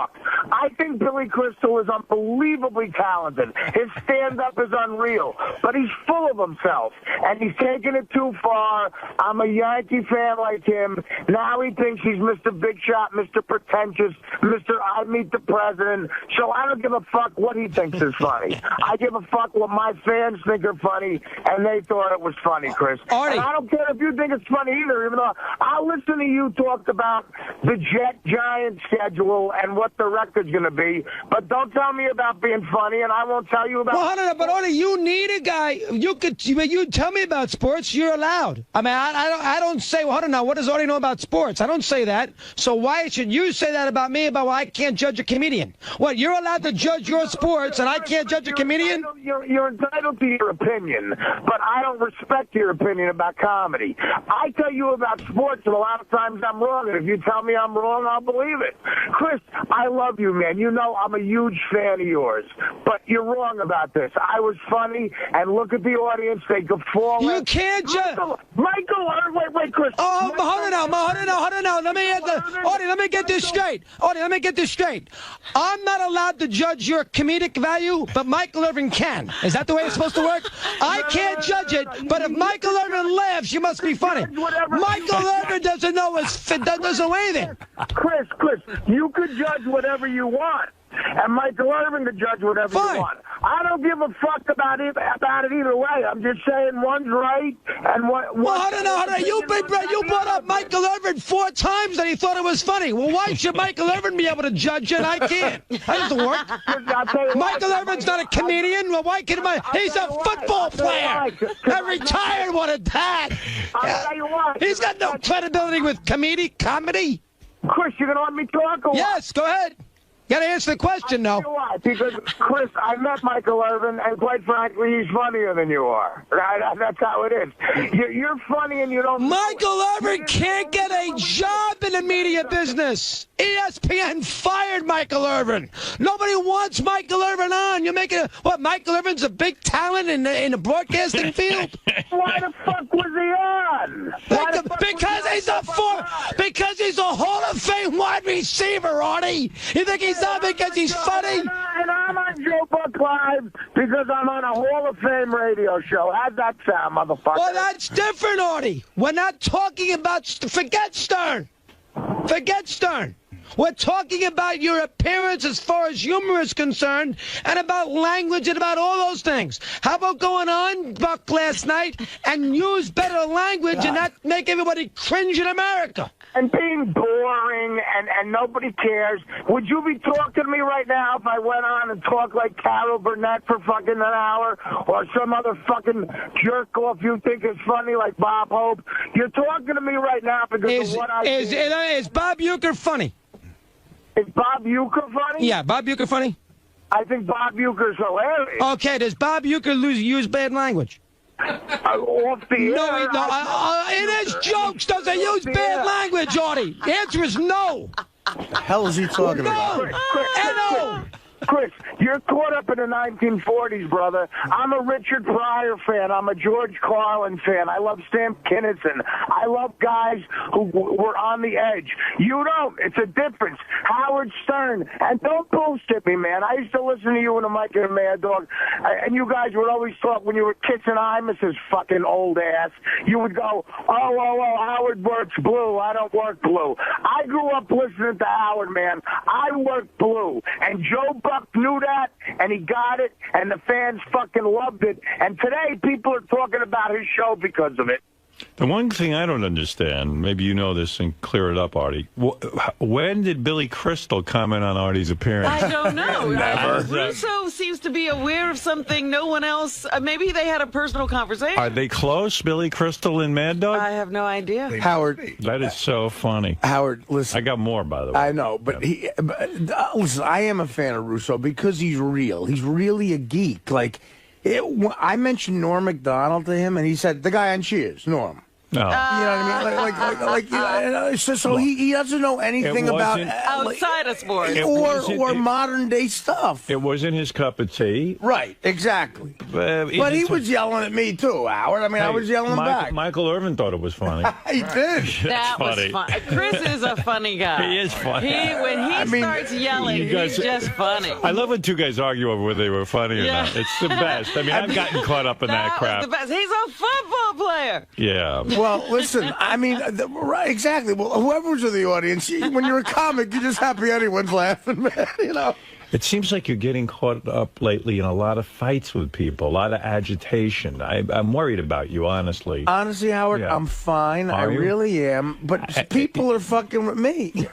But I don't know. You think everyone's fucking with you? No. I'm fine, Howard. You are? And I'm in therapy, and it's starting to work. It's working. Did you talk to your therapist about this? I have a shrink session today, and good. How long? I love the guy. He's finally back from his honeymoon. How many hours is the session today? It's going to be about an hour and a half because I have a book signing tonight, so I have to calm down. Right. But I have so much anger in me. I do. Boy, I have anger in me, really do. and I'm working on it. Okay. What is it, Fred? I have a couple of thoughts. Book a triple session, number one. You got it, Fred. And number two, I heard that exchange yesterday, and in my opinion, Russo has no credibility whatsoever to judge who's funny and who is not. No, you're missing the point. But it's his opinion on He's commenting on what he thought was funny. But the difference in the argument, too, is he's commenting directly on what Artie does for a living as opposed to what's funny, and Artie's not commenting on what he does. What if Artie would have come out? He does. Artie says I don't say he does a Artie bad job. says he's a fan.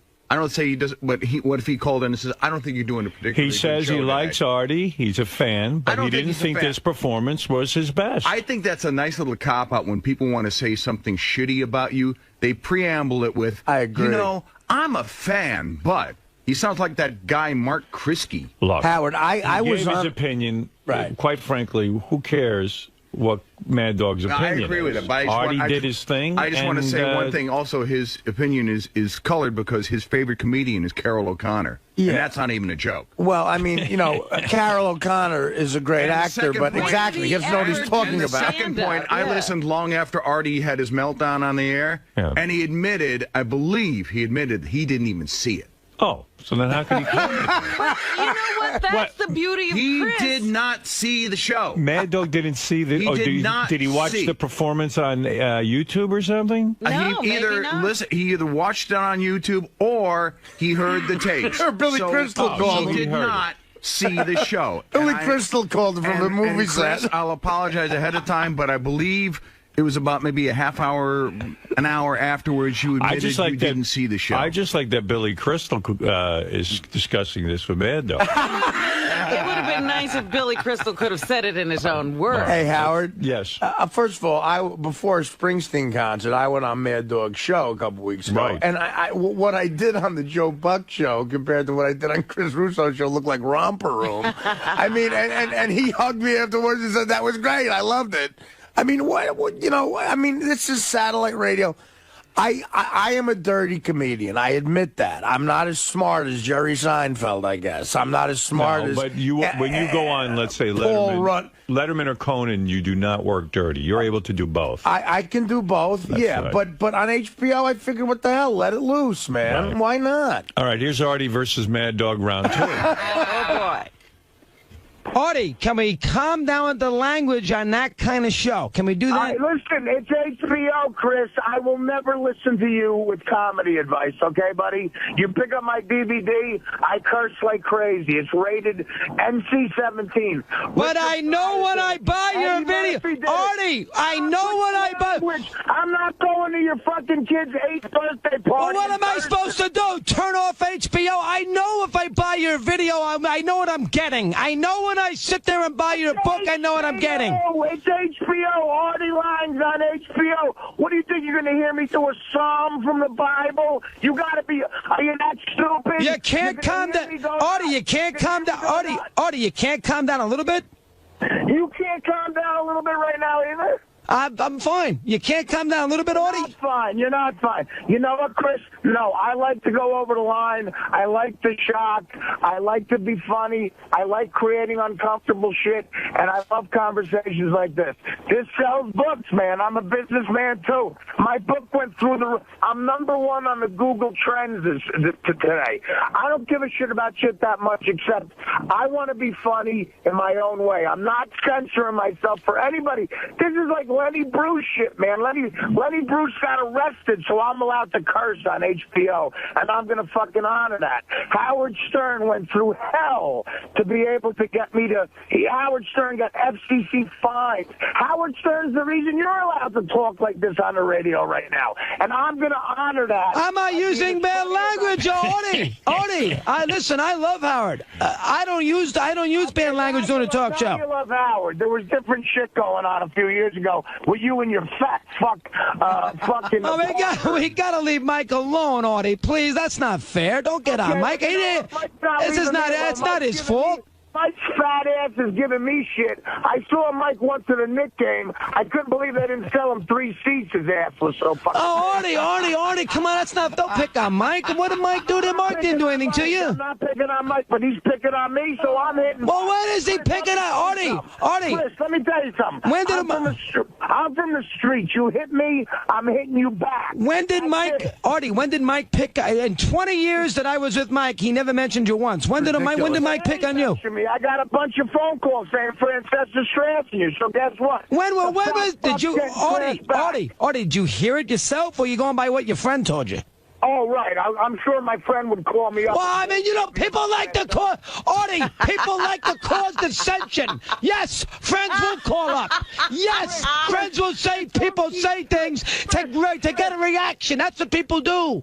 Chris, don't teach me about radio. I know people make shit up, but there's no way. I guarantee you Francesa gave me shit, just like you're giving me shit. Not in 20... Artie. I give a fuck about Francesa. I give a fuck about you, so I'm calling in. That's it. I mean, I don't have proof, but you know what? Whether I have proof or not, Francesa... listen, here's what I'd say. Listen, one thing. Whether I have proof or not, Francesa still has a big fat ass. No, I mean, listen, a little heavy. I'll buy that, but 19 years, and I worked with Mike for 19 years. He never said a word about... He never... I know. That's not what I'm talking about. For the last 8 months, if he said something, I don't know that. He didn't say a word about me because I'm not famous enough. But today I made news in his fucking world, so he said something. So I'm... Oh, I said something to... Now you didn't tell me that. You said something today? He said something? Yeah, I just tried to, but you keep screaming like a crazy person, like Bruce just started playing Prove It all night. I mean, shut the fuck up and listen. Francesa trashed me today, so I'm trashing him back. Oh, I didn't realize. Well, you didn't say. I didn't hear you say. Nobody heard you say today. I thought you meant over the years. Because you're screaming too loud like a fucking broad. Calm down. So then Artie was done, and then called Bad Dog back to apologize to Francesa. First of all, I don't know what happened because 40 people told me Francesa trashed me, and then a caller called up and said that he didn't. So no, I don't know what happened exactly. So here's Artie apologizing. Calling back with an apology. By the way, Howard, that was the most ridiculous conversation I've ever heard. Crazy. It was Artie, go ahead. Chris, I'm sorry. Listen, the guy who just called up and said Francesa actually thought I made the show good. Now I feel bad because I made the mistake of listening to a friend. I apologize to Francesa. I don't know the guy, but I'll tell you what, he's right. It was a bore fest. It was a snooze fest. And maybe I thought I had to hit a home run instead of a double to right. So maybe I turned it up a notch. And again, this is where people are wrong. I didn't call Buck a cocksucker. That's not what I did. I would never do that. I made a joke about a website. I would never call him a cocksucker, all right? It's a difference of opinion. I'm sorry to Francesa, but Francesa's right, Chris. It was a bore fest. until I started talking. And I'll tell you what, I don't think I'm Richard Pryor. I know I'm not that good, but I do what I do, and I'm trying to make a living. I went on there and I did it, and a lot of people who I respect, including Howard and Howard's honest, man. If Howard thought I sucked, he would say I sucked. Howard didn't even see it, right? Howard saw it and listened to it, of course. He saw it live, or did he see it after the show was on? No, he saw it afterwards. But he watched it. He watched the whole thing. And look at it. Chris, look at it. Buck is laughing when I'm doing his father. They cut to the audience. They're not laughing in a fake way. Michael Irvin's out. Both of the kids next to me are laughing, Chris. I know you don't like it, but look, we have a difference in opinion. I apologize to Mike. I did what I had to do. I'm trying to make a living here, brother. I'm trying to avoid becoming a longshoreman again. And I tell you what, I'll keep doing it if it sells books, but not just because of that, because it's true to whatever. You want to call me an artist? I don't think I am, but I'm true to this the way Richard Pryor was true to his honest comedy. I will always do this, and I'll always listen to you, Russo. I won't bother you again. I love you. I'm going to keep listening. Thanks for taking my call. Artie feels bad now.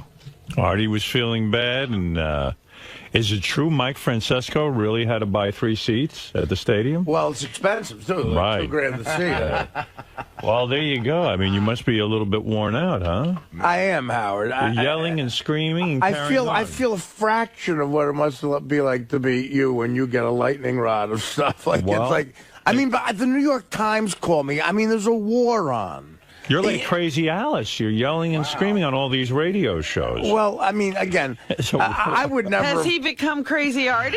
Crazy Artie. Shut the fuck up, Crazy Artie, motherfucker. Fuck you, motherfucker. Chris Russo, fucking cocksucker. Chris.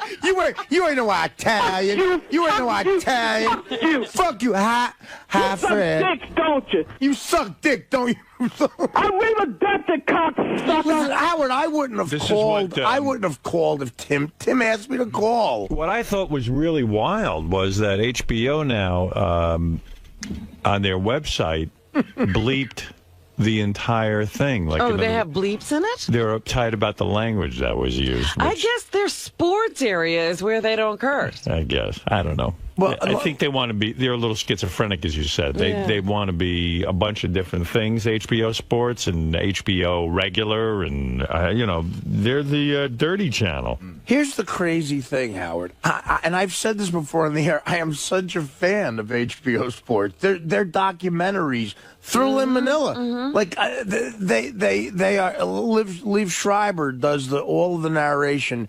They did a thing about the Oakland A's and the Raiders in the 70s. It's one of my favorite things ever. I own it. I love HBO Sports. I love Bob Costas. They don't love you. But they don't love me. So there's a lot of people I love who don't love me, by the way. Right. But anyway, let me just say, and I told this to the New York Times last night. Here's exactly what Ross Greenberg said to me, okay? And I'll tell you what Joe Buck said to me, too. And there's witnesses to this. He said it in front of a few people. And he's not going to like this, and I don't agree with this, but this is what he said.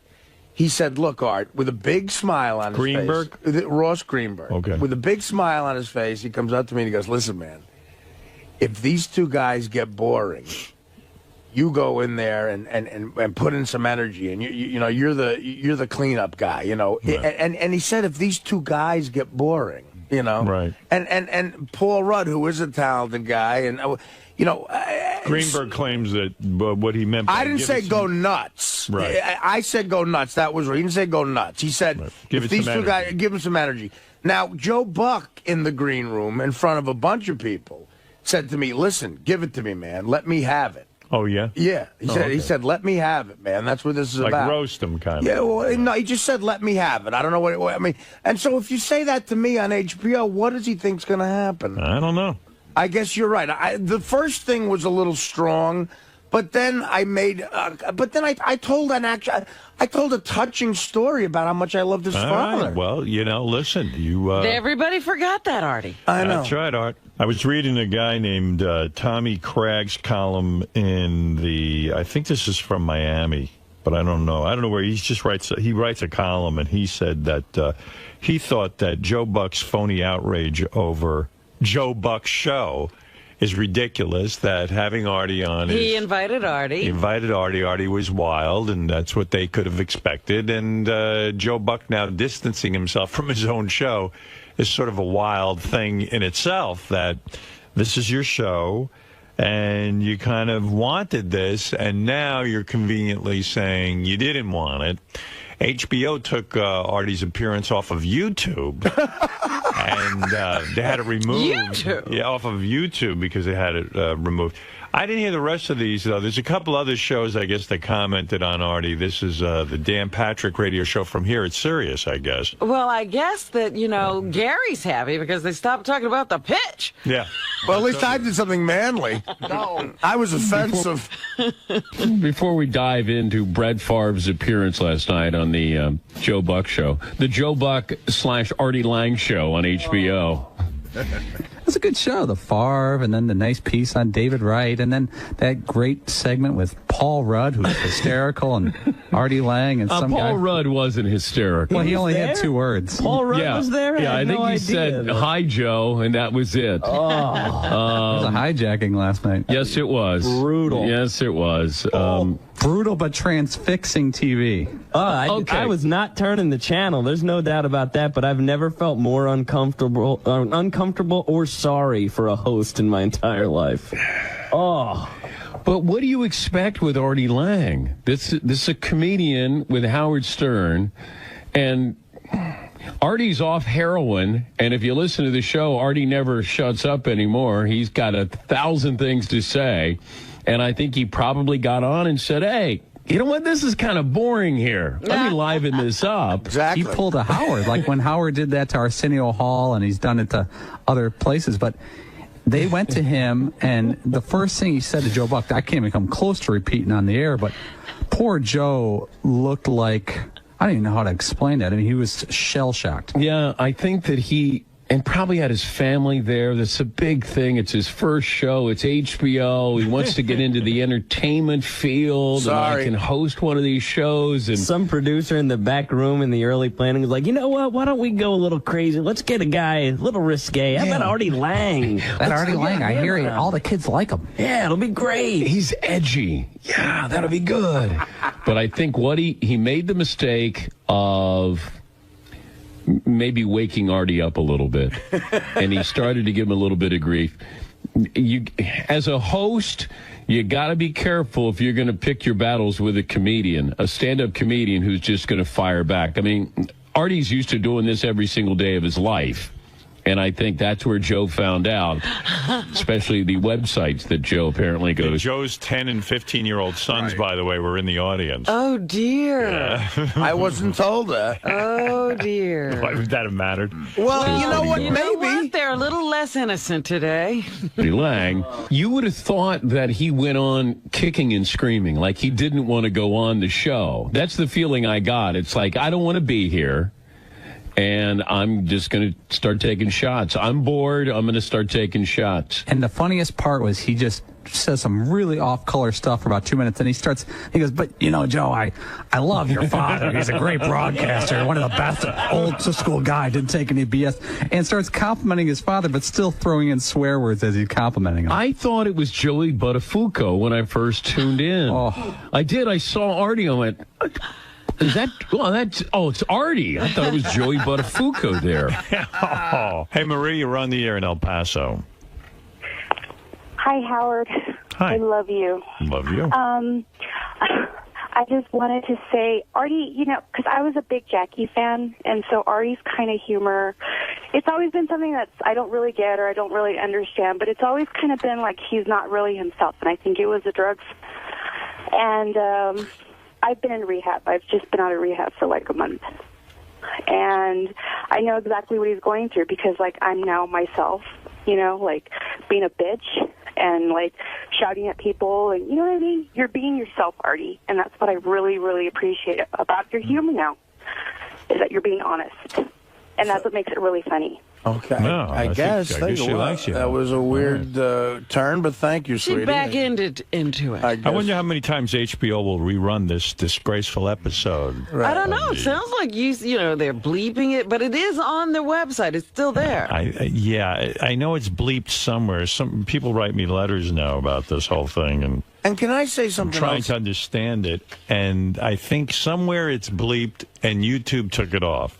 That's what I know. I don't know why YouTube would take it off, but, you know. They don't take anything off. HBO had it removed from YouTube somehow.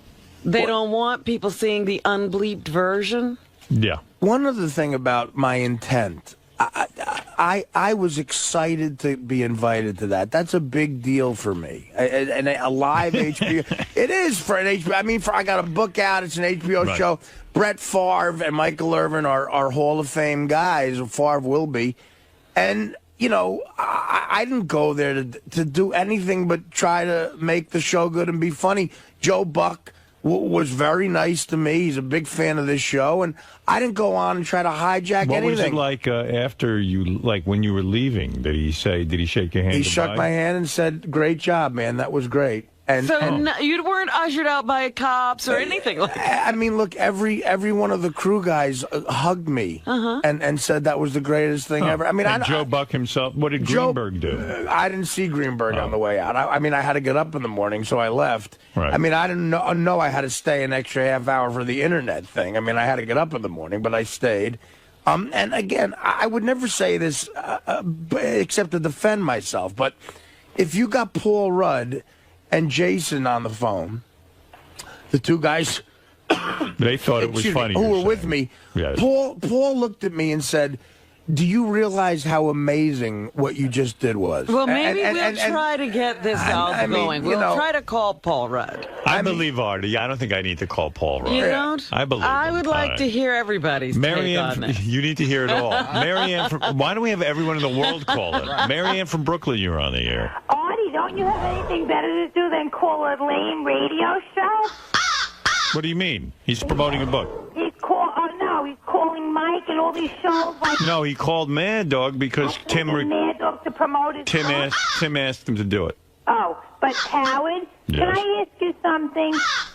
Do you think that Artie using your name like Howard said it throughout this whole thing, are you upset about that, or it doesn't really matter to you? No, Artie works with me, and he's quoting things that I said. I said I thought it was funny. No, I'm talking about on the shows, like he says, Artie's my boss, and Howard's my boss, and I'm only gonna listen to Howard, and I only listen to the great Howard. You know, that's what he keeps saying, almost like you're his father figure, and he's got to put it out there, like you have to protect him. No, I think it's a way of him saying that he works with me and respects my opinion. Well, that's nice. I have to say one more thing. It's not such a big deal, Artie. Life goes on, you know what? And you should just, like, chill out because you're trying to be in, you know, rehab and stuff. So everybody does have a life, so we should all move on.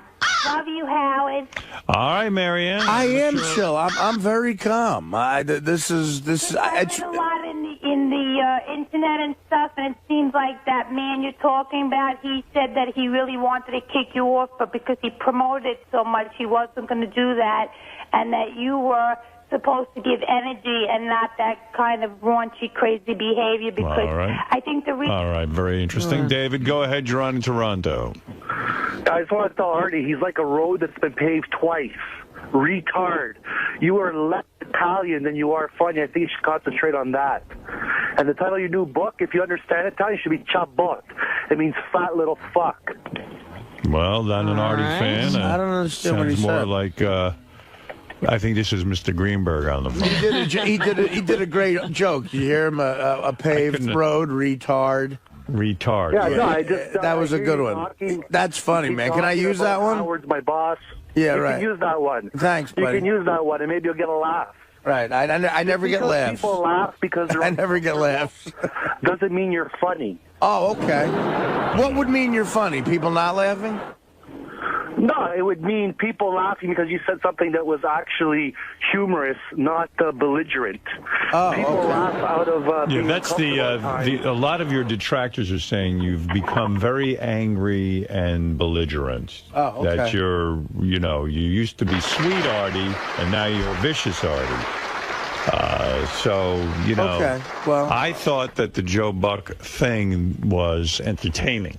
Now, I don't know. I don't even believe everyone's carrying on like this. I can't believe it either. Very controversial. We had no idea that they would be debating this all over everybody's ear. Listen, if I was on there with Barack Obama, I would not have said what I said. Okay? You said it was a setting where you felt comfortable enough to do your thing. Exactly. All right. I'm sorry, guys. Now, were you excited by all this, or were you upset by it? What happened yesterday in your life? Were you turned on by all of the attention, or were you turned off to this? I have to admit, Howard, I was turned on by it. You liked it? You liked all the attention? It's exciting. I mean, did Team Lange come together and say this was a good thing? I haven't met Team Lange.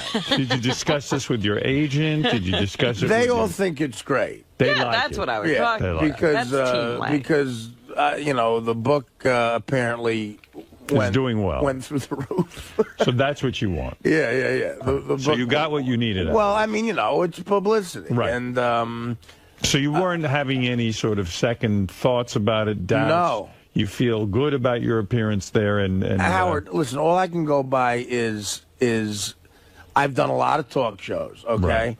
And I've done 1,000 of these shows and whatever, and I've done a lot of things in front of an audience. I thought it was great. Right. So that's all you have to worry about. And I've been on yourself? And I've been on before, and I've thought I've been bad too. Why defend yourself? That's what you've got to do in therapy. You got to say, listen, I thought it was great.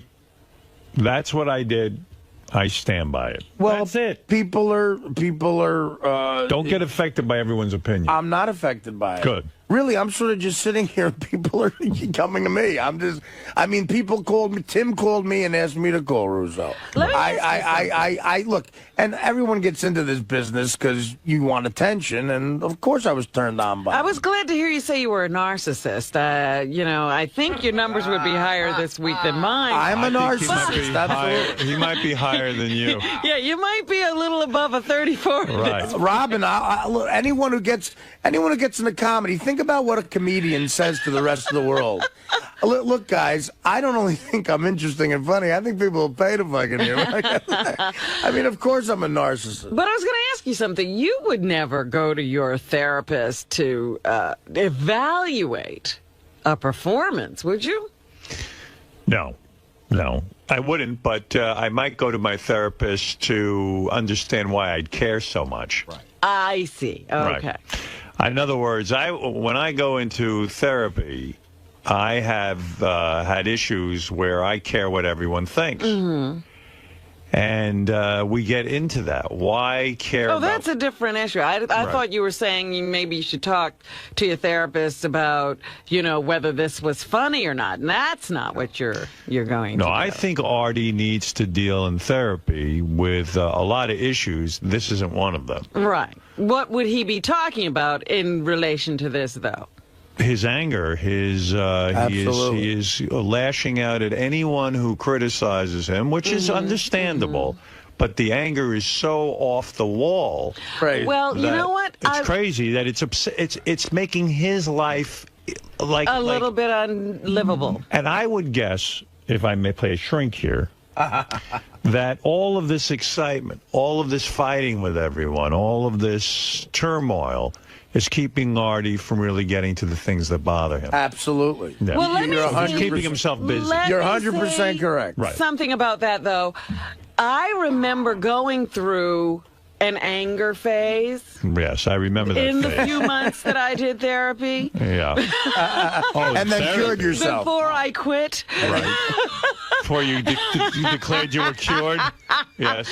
And that's one thing that happens. A lot of your unexpressed anger just rises to the surface, and it is a little bit uncontrollable at the beginning. Oh, it's horrible. And what is that famous quote by Richard Nixon, like, your enemies only win if you get mad, because then you destroy yourself. You know?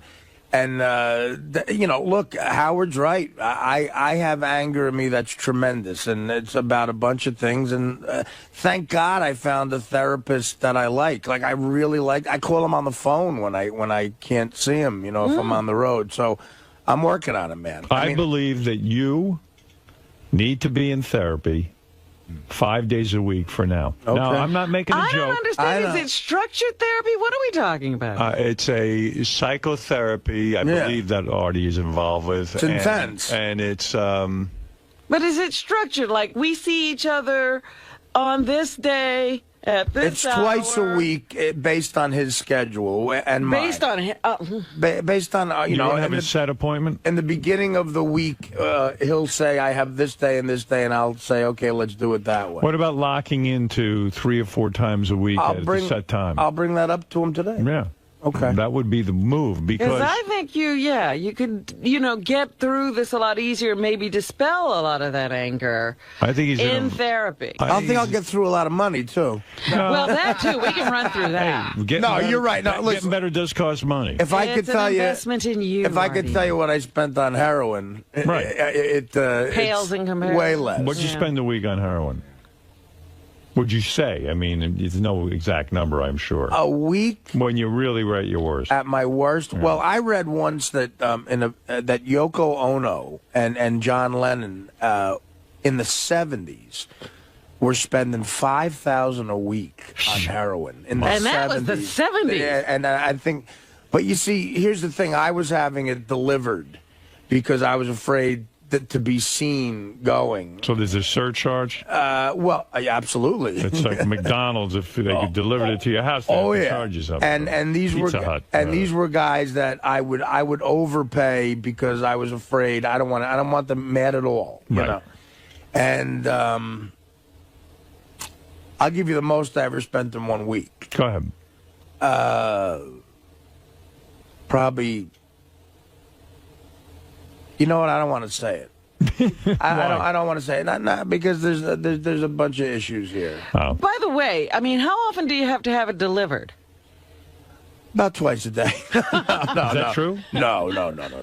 A couple times a week. Right. Yeah. How long does the delivery person hang out? Do they just deliver and then leave? Like you don't have to hang with them. hang out with them? Sometimes it gets uncomfortable. Yeah. Sometimes they use bad language. Sometimes Ross Greenberg will say, look, you're Artie's heroin dealer. If it gets boring, try to mix it up a little bit. And they completely misread him. Does the delivery person ever, once in a while, hand you the bag and then, pull it away real quick and, just fuck with you? No, they don't want to. They want the money, so, They don't want to tease you with it? That doesn't happen. You're not in any mood to pull back the money, are you? No, I'm not. So when somebody, maybe let's put it this way, see if you can answer this. When somebody's habit is bad, what generally would they spend a week? Well, here's the thing. I never 5,000 sounds incredible. I never shot it. Right. I believe John and Yoko were shooting it. You go through it way quicker. Right. So, I would say even adjusting $5,000 a week now would be a shitload of money to pay for heroin because heroin's cheap. Could you have spent $7,500 a week? No. No, not that much. He's saying he didn't go that way. He didn't go that way. It's cheaper. Well, it's like I never smoked cocaine either. Right. For some reason, I had these levels, and I was at parties where there was times you were afraid to go that. Yeah, because I would have lived in that bottle, and I was at parties where I was handed a pipe, I just said no to that somehow because I thought that was another level. And if you smoke coke, God, the money just goes because then you just get rid of it so quick. Do you think you're insane? On some level, sure. You do. Yeah, I mean, insane. Do you think you're insane? No, I don't think I'm insane. In other words, do you think you have a death wish? Oh. Which would be insanity. I think, yes, I know that. Right. I think at one time I might have, but not anymore. All right, good. All right, well, let's get there. Well, listen, Howard, I tried to commit suicide. Right. So are you insane? No, I think I was at one point. but I'm not. Now you're listen. Listen. I'm not trying to be wah here, but the pain that I went through, the darkness of seeing my father the way he was, was so traumatizing to me. And my father asked me to kill him once a week. Right. You know, and he was my best friend, and we did everything together. And when we played catch, you know, my hand would hurt from how hard he threw the ball. And the last 4 years of his life, I had to wipe his nose.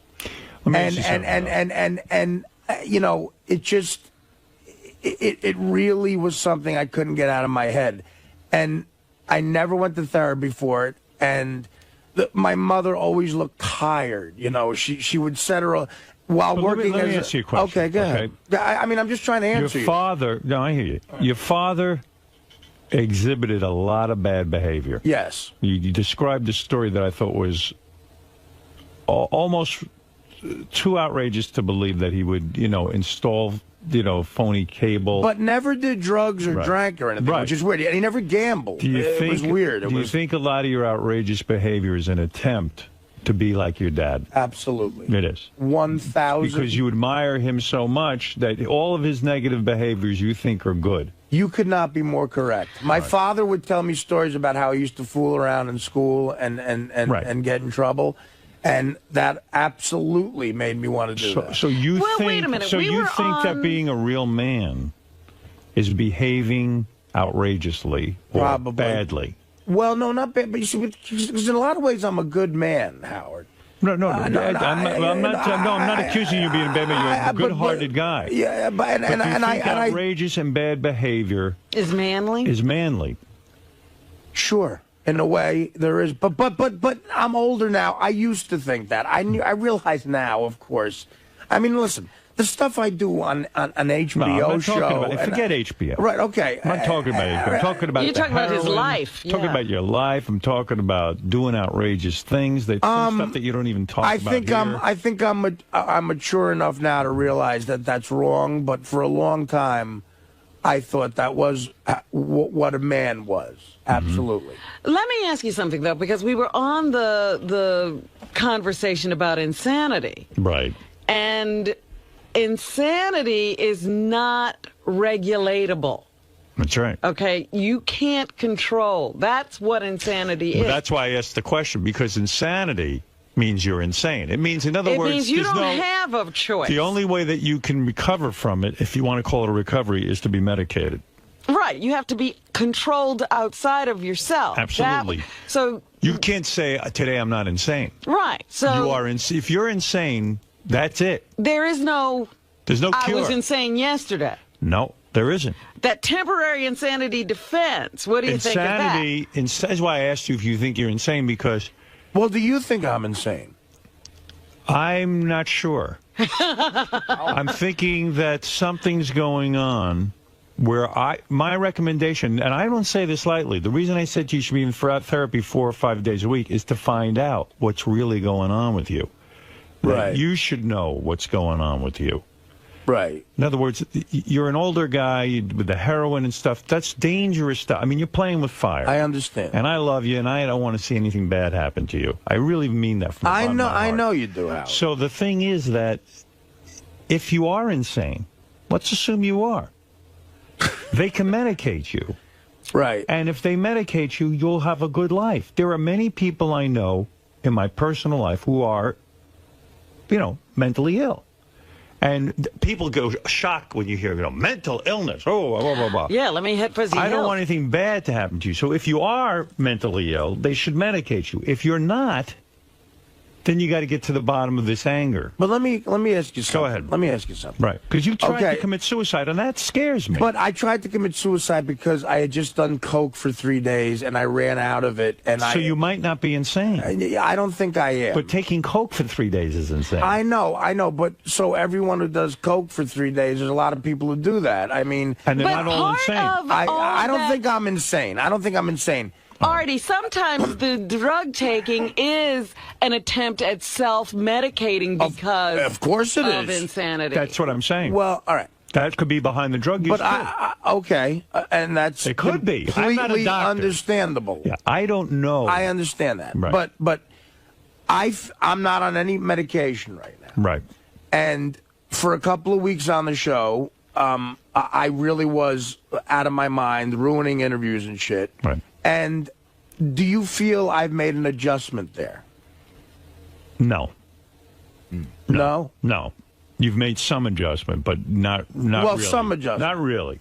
No, I don't think so. But some adjustment. Some. Right. So I think you're having a hard time controlling yourself. I'm going towards the. Yeah. I think you're doing better. I just think that I'm worried about. That's on my own. So and I'm going to keep and listen. I will keep trying to do that. There's something going on though that concerns me. That in doing your own rehab, I think you're going through a tremendous difficulty right now.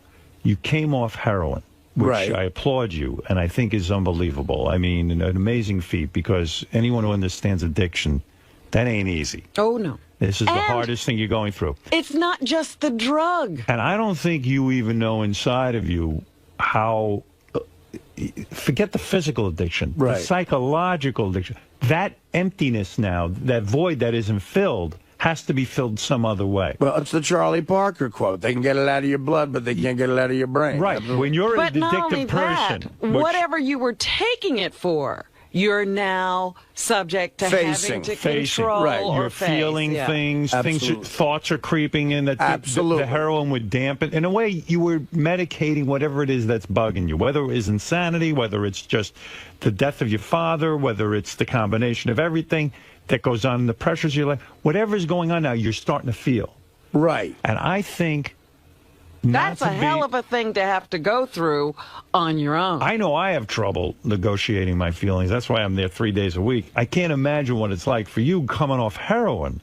That's why I'm saying. Well, I am going. I'm going, and it's 2 days a week now. But I'll tell the guy I want more. I believe you, Howard. I'm telling you. I think that I'm worried because, listen, you're a dear friend. But aside from working with you, forget the work. I'm talking about you're a good-hearted human being and a good man and a funny guy and a talented guy. And I think that this is a lot of pressure you're going through right now. It is. I recognize that. Thank you. But you got to get assistance. I mean, you got to find out what's going on inside of you, because no one can do that on their own. Very few people, so, unless you're, so self-evolved that you can figure out what's going on. And I'm not. And I'm not either. So I'm not trying to set myself as an expert. And there are some people who it's just a drug thing, and they just get off the drugs and they're fine. But if the drug was something to cover up something else. Sure it was. That's the hard part. Yeah. You see, let me tell you something. Well, this is why I enjoy therapy now, and it's working. Just this conversation makes me feel better. Right. It does. Because and I appreciate it. Right. Well, because people care about you. because it's with people I respect. Right. Okay, and I respect this guy a lot. Good. And God, is he a wise soul? But here's the other thing. You also tend to turn everybody into either they're the greatest or the the shittiest. worst. All right. He's a man. I understand. He's got expertise in this area. Right. He's going to sit with you. Some days you're going to hate him. Some days you're going to love him. Right. But he knows what he's doing. I know the guy's credentials. Yes. I was involved with that. I know the guy's address. You better know what he's doing. Right. He better, because there's a lot of money going on. Yeah. But as I said when you were first talking about it, it's a commitment you have to make to go through the rough patches Yeah. and It ain't gonna this be easy. lovely honeymoon. Right. This is thing a that's honeymoon going phase. on here. I went to my psychiatrist today. I said, I can't fucking stand this anymore. I don't want to be here. I want to get out. And by the end of the session, I felt great. So it was like, you're always going to have those feelings you want to get away from therapy. Right. I just say, look, who the hell knows what's going on? You've had a volatile past, the horror of your father, as you point out, and who knows what else went on there. You might have blocked out a lot of shit that you don't even know really what went on. Well, I mean, I can tell you for one thing, I was never abused in any way. No. not saying That has nothing I mean, to do with I know. I'm just saying. Me neither. I mean, look at us. Who's going to abuse us? No one's attracted to it. Abuse comes in many colors. Believe me, I wish someone would have abused No, I'm me. just saying. I Paid just attention. and anybody can formulate an opinion on what you just said. I just want to make sure I was not abused. I'm not talking about abuse. Right, I understand. You know, And you're right, If a lot- anything, my abuse was people ignored me because of the way That I was looked. terrible for you. Right. I wish someone would have touched me inappropriately. I want to be abused. What's So wrong anyway, with me? listen. Right. This is a topic for off the air, but the fact of the matter is. So let's do it on. Let's do it on. No. What I'm saying So much is, better on. No, I imagine appreciate even this episode with Joe Buck. Right. While I believe it was, television for me, anything goes. I'm not uptight. But I have a feeling even this weighs on you more heavily than you even know. Mm-hmm. That this is a lot of attention all of a sudden. It is. And there's a lot of pressure in it. Even the way, like, you're trying to convince this sports guy Russo. that you Russo, are Mad funny. Dog. You're convincing a mad dog. You're caught I'm turning into the man. You're caught up in a lot here, and there's a lot going on top of which you're running around the country promoting this book, doing stand-up. It's a crazy month. And you just got off heroin. So it's nuts. I'm saying this whole schedule sounds crazy to me. Everything about this sounds crazy. Right. Is what I'm saying to you. And, there's got to be time also to just sit down, relax, get in touch with your thoughts. You're right. And really focus on yourself. Yeah. I mean, I don't see that happening here. I see a lot of busyness to keep you busy, to keep you off of the heroin. Off of Artie. Yeah. Keep you away from it. Keep you off Artie, keep you off heroin, keep you off whatever the fuck it is. Right. There's a lot of running around. There's a lot of energy going on here. And I'm just, a lot of distractions is what they call it. And I hope the psychiatrist will sit with you and try and sort of say, hey, Artie, slow down. Learn to say no to a few things. Well, that's what he said. He goes, because I called him from L.A., and he's like, well, where are you going? Like, I told him my schedule. Right. And up until July 1st, it is crazy. And even with this show, it's like not everything has to happen at once. Like I always say to Artie, this is a long haul. We have another year and a half. Let's slow it down. Let's just take it easy. There's a lot of panic and pressure here going on. And I worry about you. And I've said this to you off the air, and I'll say it to you on the air. You're a friend, a dear friend. You're a good-hearted man. And I hope the audience doesn't forget that because, a lot of people saying they hear Artie's anger. They hear he's vicious right now. You're a good guy. You're a good-hearted soul. And I know that about you. But I'm hoping and praying that you do take some time for yourself. Sit down. Yeah, okay, so you don't go away and do stand-up for a week, and it's going to cost you money for not doing stand-up. But who cares? I'd rather you spend the money, go to a shrink, and sit there and talk about yourself, even until you're sick of talking about yourself, till you break through, until you get to understand what's going on, and let him understand who you are. Right. Because if the theory is that you're insane, good, get medicated. That's easy. That they can fix. If it's not insanity that you're doing this to Howard yourself. makes this all. Not everybody is capable of dealing with the medication either. That's right. It's not that easy. No, what I'm saying is this is complicated. So what I'm saying is, I don't think Artie's insane. I don't either. But I'm saying is, go get if I was insane, Howard, I don't think you'd keep me here. I mean, you don't know that for sure, Artie. I've seen him hire insane people. Yeah, but you know what? I'm sitting 2 feet from him every day. They couldn't keep the job. Insane people, listen. Right. I'm being dramatic for purposes on the air, but the fact of the matter is, we don't know what's going on inside of you, nor do you. You know what? You're right. I don't know what's going on inside of me. That's what's scary. I'm having somebody diagnose me and help me. And you know what? And for years, I pushed that away, and now I'm embracing it. All right, there you go. And it's a lot of credit goes to you for that, man, and I appreciate it. You found the guy, and I love the guy. Well, Artie, as important as all of this is. Yeah, but the one thing I would like to say is, because I much like Artie, I am fascinated by people who are out of control, because he's always talking about, his hero, Keith Richards and John Belushi, and, every hero he has, Charlie Parker, they're all crazy.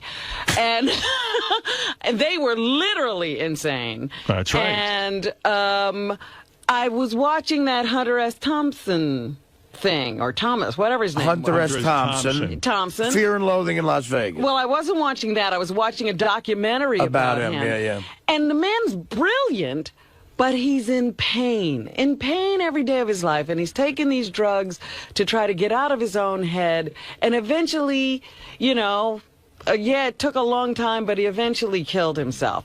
And it was like, that's what I worry about with Artie, is the darkness. That's right. That severe. Well, that's why it has to be diagnosed. Well, and you can't get diagnosed in a day on something like that. So Hunter S. Thompson, I believe, blew his head off at the age of 60 because that's the exact age Hemingway did. I think he said, Hemingway blew his head off when he was 60, and that's what I'm going to do. Believe me, guys, I promise you, I'm not in that place. I'm not there. All right. I'm not That's there. good. I'm far from it, as a matter of fact. I might be annoying, but I'm happy. By the way, as important as all of this is, there's something more important to discuss. Everybody is here for the Bang My Dad update. By the way, I saw these people. This was so funny. I saw them on the street yesterday as I'm driving the two daughters and the father, and he had a smile on his face. Yeah, well, we'll find out what happened right after this. Let's take a break. Everybody calm down. Wow, that was a rough hour, man. Well, listen, you're the toast of the town. You're the man of the hour. I don't even care about that shit. I mean, I appreciate the last 10 minutes here, but, I promise you, I'm doing better, and I'm working on everything really hard because I want to be alive forever now. Yeah. And I got a second chance. The doctor told me I'm lucky to be healthy. I always thought I was going to die from health issues, and he said, no, if you can control your anger and stuff and not destroy yourself, you'll be around for a long time. You might actually live. And I want to live for a long time. Well, that's good news. All right. Not to everybody on the Stern Fan Network, but I do want to live for a long time. The Stern Fan Network wants everyone dead. It is weird that it's getting this much attention, though. I mean, Joe Buck, if he pretends to be upset about this, I really think it's stupid. But again, I don't want to show any anger. There was one line in that whole thing, and it happened to be the very first line, that maybe Artie would take back or change it and make it a little less... I wouldn't take it back because it got a reaction. But Scott's right, it was strong. But if you take that line out, I don't think there's that much of a deal right now. Yeah, but I mean, look, I said the jizz line during the internet part. Well, that's internet. Maybe we're desensitized because where we work, but I tell you, we all fucking laughed. And everyone in the crowd was laughing. Yeah. I mean, did you hear me bomb? I didn't bomb. No. Yeah, Ross Greenberg did not return our phone call. Of course not. Ross Greenberg, I don't think is operating on a ton of brain power. This is the best of the wrap-up show. A recap and behind-the-scenes look with John High and Gary Dell'Abate. The best of the wrap-up show begins now.